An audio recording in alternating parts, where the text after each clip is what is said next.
Efosa never liked tilling the soil. He found no joy in it because no matter how he tried, he would never be as good as his brother or satisfy his father. Instead, he loved the hum of the market, delicate rustle of paper currency, negotiating prices with the customers, and the thrill that the market had. He found joy in it. But to his father, that was weakness. How will a man from his bloodline love the market where people chatter? You won't survive with this when you have your own family, he would always say with frustration and worry in his voice. Even when working on the farm, his eye will follow his son with quiet judgment that stung more than words ever could.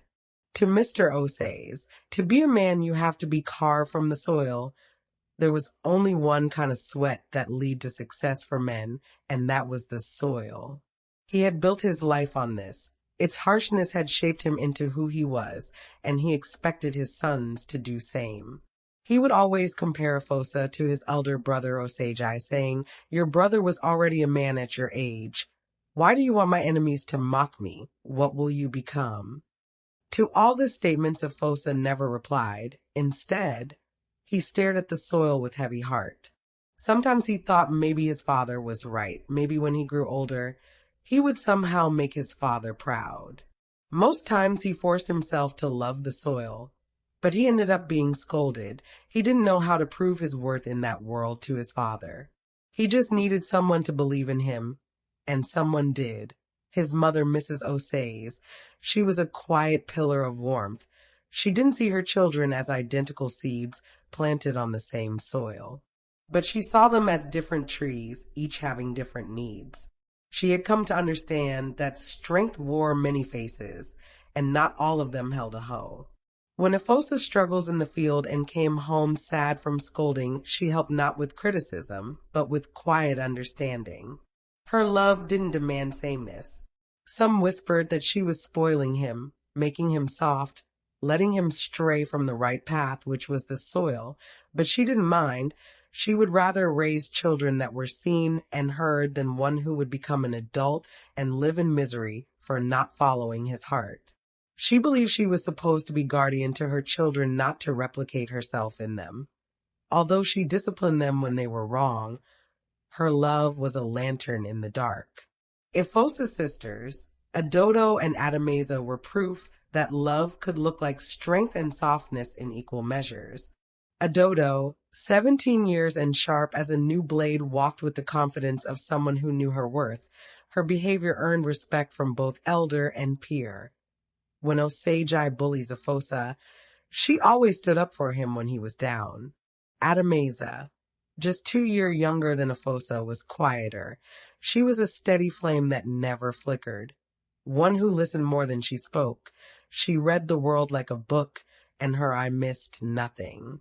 She and Efosa shared a bond made of silence. Osagi, the eldest son of Osaze's household, was praised from boyhood for his strength. He became a mirror of his father, hard-working, tireless, and very proud. He walked with the certainty of someone born to rule.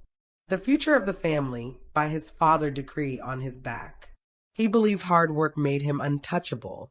Teacher's word bounced off his pride, and his siblings' option mattered little, especially from Efosa. His father, however, enabled this attitude, because he was the future of the family line. The crown weighs heavy, and Osagi didn't yet know how to carry it. His sharp words cuts, mocks and belittles everyone except Adodo. She challenged him without fear, and in the quiet corner of his pride-swollen heart, he knew she was right all the time. One father tried to mold his sons into men of the land, as it had been known from the time of his ancestors. One mother tried to let them bloom into their respective flowers. One son bore the crown before he learned what it cost. Another searched for his own path, his own worth. Somehow, between the silence of the field and the songs of the market, Efosa waited for the day he would break free. On one faithful day, Mr. Osaze emerged from his room, his presence steady and commanding, wearing his farm cloth and carrying his farm tools, called out Osagi. "Efosa, get ready. We are going to the farm." Osagi appeared almost immediately, already prepared with a hoe. Efosa emerged more slowly, dressed neatly and clearly unenthusiastic. His shoulders slumped slightly as he dragged his feet across the compound. Papa, his voice shaking, can I go to the market with Mama today? Before he could finish, Mr. Osaze stopped him. Enough of that, Efosa. A boy who runs from the farm will grow into a man who runs from life. What strength do you gain from the market? Efosa lowered his gaze while Osagi scoffed under his breath. He would rather count tomatoes, he whispered, but it was loud enough for Efosa and approaching a dodo to hear. Efosa said nothing, but a dodo stepped forward and with a firm voice replied, what is wrong with counting tomatoes, Osagi? At least they bring money to the house. Have you forgotten who sells the yam to pay your fees? Osagi never liked his sister got to challenge him. His mood instantly changed. Mr. Osaze shook his head, saying, not today. The world will not bend to your comfort. Let us go. Osagi walked ahead, while Efosa walked behind with the weight of expectations, heavier than the hoe in his hand. Just at the entrance of the old three-bedroom, Mrs. Osaze watched silently with her eyes, filled with a mixture of concern and a quiet faith. That evening was not different from most evenings, with Mr. Osaze shouting with frustration about how Efosa was just a waste of hands in the farm.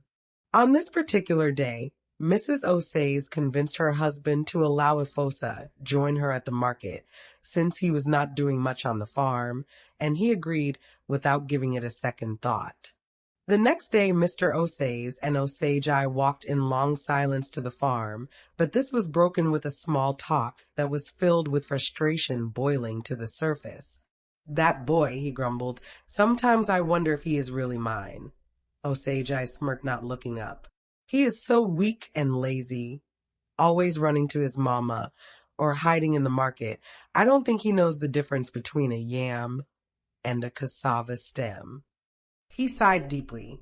At his age, I was already leading my father's workers to the farm, just like you.